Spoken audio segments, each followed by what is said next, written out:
त्यानंतर कॅनडाच्या खेळाडूचा त्यांनी पराभव केला.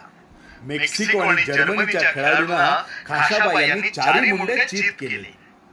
15-15 मिनिटाच्या अंतराने सलग 5 सामने खाशाबा जाधव खेळले होते.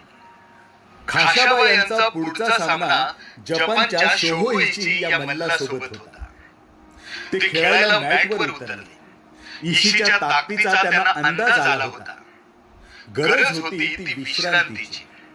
नियमानुसार अर्ध्या तासांची विश्रांती मिळणे आवश्यक होते. पण या विरोधात दाद मागणार कोण? सोबतचा एकही सहकारी तेथे उपस्थित नव्हता. या सामन्यात पंचांचे अनेक निर्णय खाशाबांच्या विरोधात गेले. शरीर इतकं दमलं होतं की थोड्या वेळातच 0-3 असा खाशाबा यांना पराभव सहन करावा लागला. पुढे या इशीने सुवर्ण तर रशियाला रौप्य पदक मिळाले.